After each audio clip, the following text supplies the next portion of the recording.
Bonjour, je suis Dieu pour vous servir. Cette séquence vidéo pédagogique sera consacrée aux lentilles minces. L'étude des lentilles minces est importante du fait que les lentilles ont participé à améliorer les conditions de vie et de travail de beaucoup d'êtres humains. Par exemple, les personnes atteintes de myopie ou d'hypermétropie. C'est grâce aux lentilles qu'ils ont pu améliorer leur vue. De même, les lentilles nous ont permis de comprendre l'infiniment petit. Par l'intermédiaire du microscope optique, nous sommes arrivés à comprendre le monde de l'infiniment petit grâce aux lentilles. Mais également, le monde de l'infiniment grand, nous sommes arrivés à le comprendre grâce aux lentilles par l'intermédiaire des télescopes. Les lentilles sont présentes dans beaucoup d'appareils optiques. On peut citer les caméras, on peut citer l'appareil photographique, on peut citer le projecteur, on peut citer la loupe et la liste n'est pas exhaustive. Donc, pour commencer l'étude des lentilles minces, nous allons commencer d'abord par une présentation. D'abord, il faut savoir qu'une lentille est d'abord un milieu transparent. Donc, si on demande à l'élève de définir une lentille, il peut se limiter simplement à milieu transparent. La définition est correcte, mais elle n'est pas complète. Elle est complète parfois si on donne les contours de la lentille, donc limité. Limité par quoi? Il y a deux sortes de contours pour les lentilles. On va avoir limité par deux surfaces sphériques ou par une surface sphérique et une surface plane. Donc, pour une définition complète, on dira les lentilles sont des milieux transparents limités par deux surfaces sphériques ou par une surface sphérique et une surface plane. Ça veut dire simplement que dans une lentille, on doit avoir au minimum une surface sphérique. D'ailleurs, même pour simplifier la définition, on pourrait dire qu'une lentille est un milieu transparent limité au moins par une surface sphérique. Cette définition est beaucoup plus accessible. Maintenant, à l'aide de la définition, nous allons essayer de donner les types de lentilles. Les types de lentilles. Pour les types de lentilles, je vais me servir de la définition, c'est-à-dire de surface sphérique, pour essayer de construire des lentilles à surface sphérique. Donc, surface sphérique, surface sphérique. Donc là, j'ai deux surfaces sphériques, milieu transparent. C'est une lentille. Également, je vais prendre une autre description en utilisant toujours deux surfaces sphériques. Donc, je vais essayer de construire une autre forme. Donc, là, j'ai surface sphérique. Je vais mettre ici, surface sphérique. Surface sphérique. Milieu transparent. C'est une lentille. Donc là, j'ai une surface sphérique, deux surfaces sphériques, milieu transparent, c'est une lentille. Là, j'ai une surface sphérique, milieu transparent, c'est une lentille. Je peux encore donner une autre forme. Donc là, je vais avoir surface sphérique. Et là, surface sphérique, milieu transparent, c'est également une lentille. Essayons de voir également s'il y a d'autres possibilités. Surface sphérique, milieu transparent, c'est également une lentille. Donc, à l'aide de la définition, une lentille est un milieu transparent limité par deux surfaces sphériques, j'ai construit 4 formes de lentilles. Une lentille avec deux surfaces sphériques, donc surface sphérique, milieu transparent, surface sphérique, milieu transparent, surface sphérique, milieu transparent, et de même ici également, surface sphérique, milieu transparent. Donc ce sont les lentilles.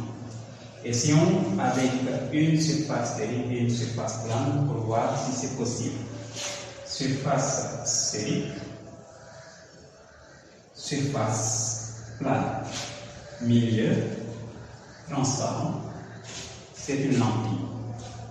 Là, si on le voit, surface sphérique, surface plane, milieu transparent, c'est une lentille.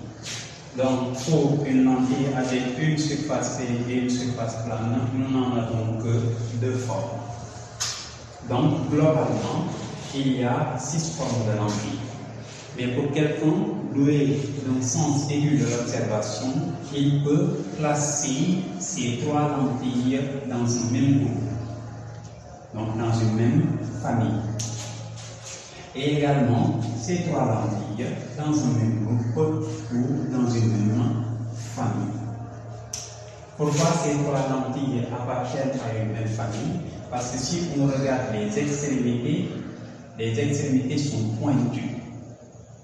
Donc ces extrémités, comparées au milieu de la lentille, au centre de la lentille, les extrémités sont pointues. On va les appeler les lentilles à bord mince. Lentilles à bord mince. Donc les lentilles à bord mince. Là, si on regarde les extrémités comparées au centre de la lentille, au milieu de la lentille, les extrémités sont beaucoup plus élargies. Donc on va les appeler les lentilles à bord épais. Lentilles à bord épais. Ainsi, on peut dire qu'il existe 2 types de lentilles, les lentilles à bord mince et les lentilles à bord épais. Et pour chaque type, on peut identifier 3 formes. Naturellement, chaque forme va avoir un nom qui lui est assigné. Lui, on l'appelle Meininx conversion. Pourquoi Meininx conversion? Parce que les lentilles à bord mince sont également appelées lentilles convergentes.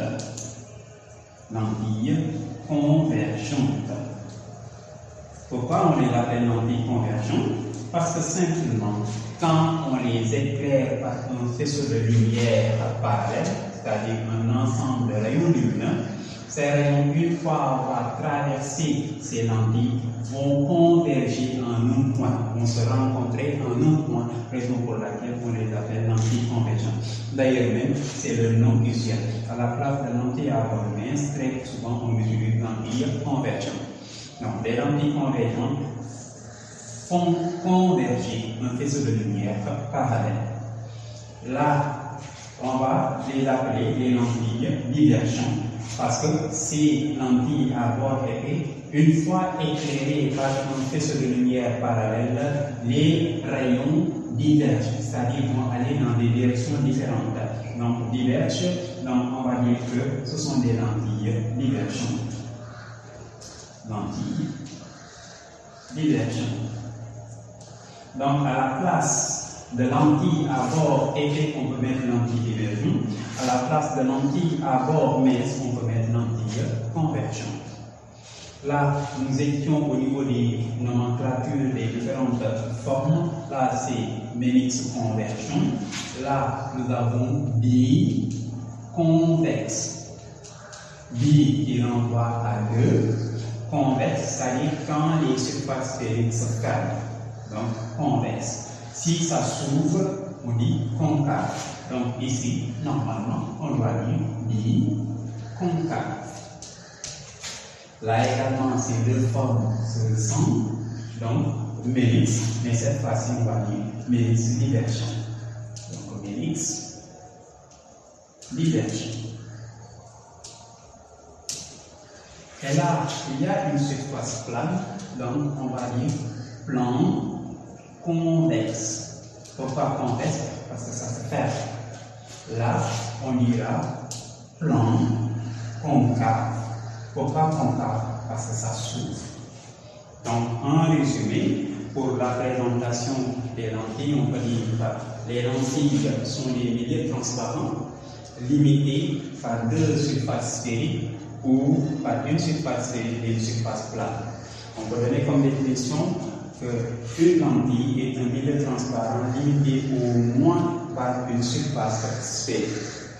Il existe deux types de lentilles. Les lentilles à bord mince et les lentilles à bord épais. Les lentilles à bord mince sont également appelées lentilles convergentes. Les lentilles à bord épais sont également appelées lentilles divergentes. Pour les lentilles convergentes, on peut identifier trois formes: le Mélix convergent, le biconvexe et le plan convexe. Pour les lentilles divergentes, on peut identifier également trois formes: le biconcave, le Mélix divergent et le plan concave.